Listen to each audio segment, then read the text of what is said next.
I feel it would be helpful to start a series talking about some of my life experiences that have led me to this point. The first one that I've written down on my list is to rant about my car.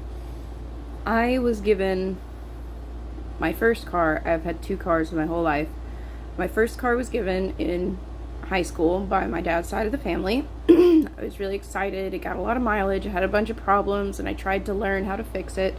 Like, it overheated easily, so I learned that you could turn your air conditioning on in that car. It would suck some of the heat out. So if I left the air conditioning on and the windows down, the overheating wouldn't be an issue. My second car was even better. It was like a hatchback. I was going to conventions at the time, so I was able to be the car for the convention because everybody could fit their cosplay gear. It was just so wonderful. But that car developed an oil problem. And from high school to, I guess I'd say 10 years later. No. 7 years later? 6 years later. Something like that. I've had cars for 6 years of my life. 9, 10, 11, 12, 13, 14, 15, 16. Yeah, I guess 7 years of my life I had cars. During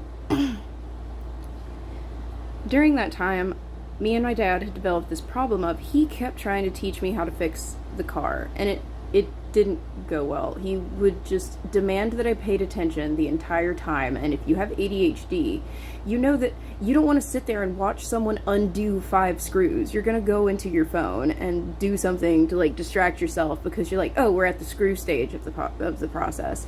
But then Dad would say something, and then I would be in my phone, and instead of getting my attention and then saying what needed to be said about doing the car stuff, we'd get in an argument. We'd be in an argument for like an hour about how I was in my phone and I just need to focus. I just need to stay on task, and it will work out. I will actually learn if I just stop going in my phone.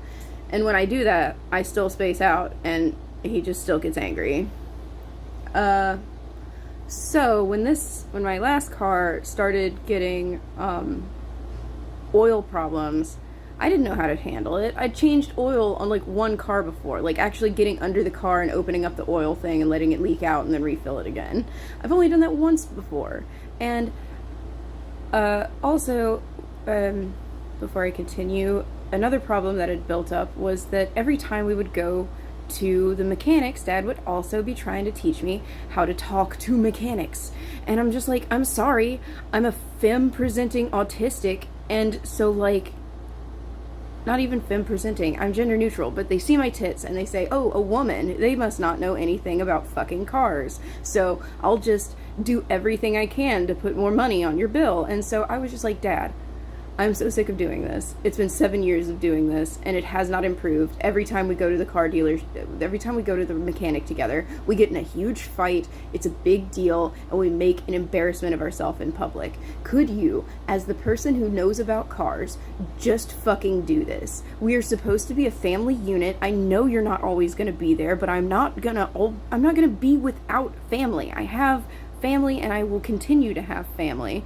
So it's not like I have to know about cars. And now I definitely don't, because I just straight up don't have a car, because I didn't know what I was doing with the oil.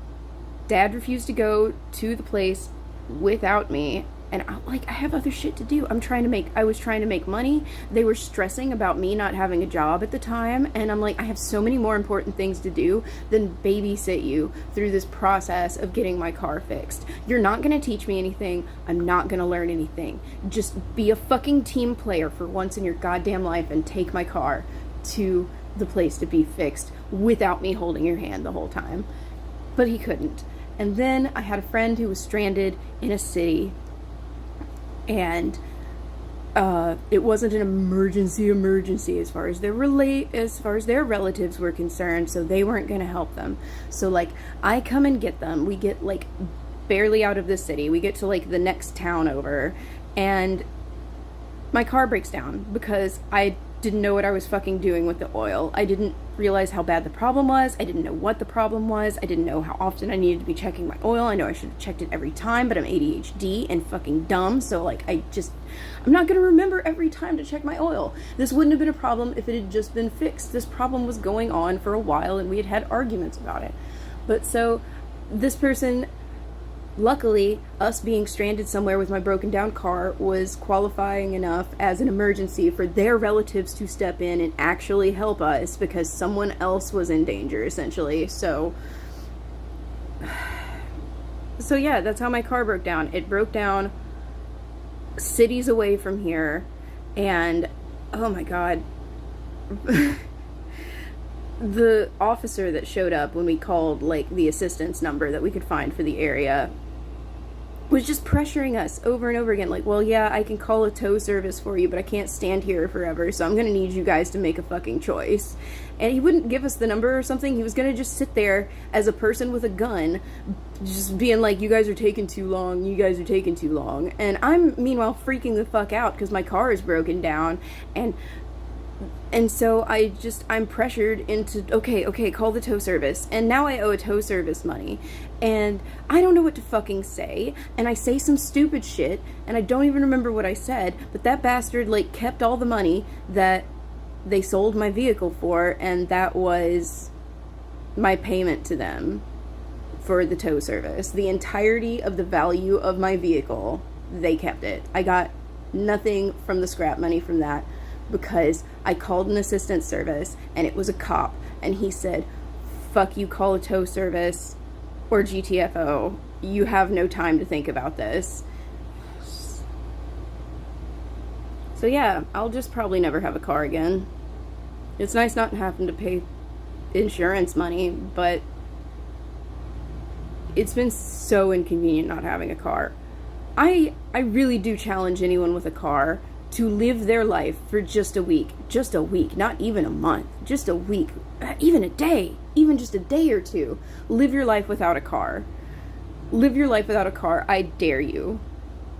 I dare you to see how long it takes you to walk places, how exhausting that is, and now imagine someone like me with bad knees and dietary complications and mental health issues, and just imagine someone having to walk everywhere, no matter what problem it was. There were so many problems in my life that were just so much easily taken care of because I had a car. And now because I don't, it's a fucking nightmare. Like when we were evicted, someone who had a car had to show up and help us go somewhere. We could have just left. We could have just been using my car to take our stuff places and us places, but instead we had to just sleep in the parking lot out in the open with someone keeping watch, because we didn't have a car to be parked in to be safe.